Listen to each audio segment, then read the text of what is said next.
This is the fourth in a series of videos introducing you to Riffyn Nexus. In the prior two videos, we introduced the structure of an experiment in Nexus and how to collect data on those experiments. We also discussed how multiple experiments can be conducted to test a single scientific question. In this video, we'll show how those experiments can be combined into a single data table for immediate analysis using statistical and machine learning tools. In particular, we'll illustrate how JUMP, a widely used statistics package, can be used to perform those analyses. Riffyn has built an integration with JUMP, allowing seamless data transfer to and from the application.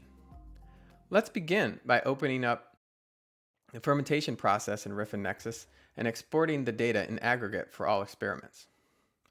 Riffyn does that aggregate export automatically by compiling and concatenating every single experiment into one data table.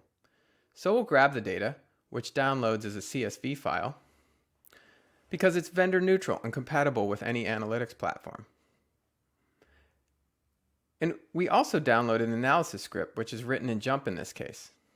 This was embedded in the process to keep the analysis script tightly coupled with the versions of the process that they're designed to analyze. Here you see the data table, which we downloaded and opened in JUMP. It has 344 columns of information and 385 rows of data. Those columns cover everything from the measured variables to the spec limits to the material identifiers. We'll now go back to the browser where we can find and open the analysis script we just downloaded from the process. We run that script in JUMP, which opens a menu of analysis options. The menu options available in this particular toolbox include, for example, a plot of yield versus time for all 4 strains from the multiple experiments.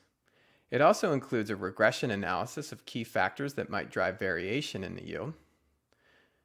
There's a view that allows you to connect textual comments captured during the experiment to the points in time where those comments were made and those observations were made. And there's a stability and quality analysis where you can list the variability of all the parameters across the entire process and generate control charts to see what might be the root cause of variation. All of this analysis is at your fingertips, made instantly available through the data integration that Riffyn Nexus provides automatically. In addition, Riffyn has created an add-in for JUMP users that allows you to access and write data to and from Riffyn Nexus directly from the JUMP application. In the next video, we'll show you how to use that add-in to design experiments and populate them directly onto Riffyn Nexus processes.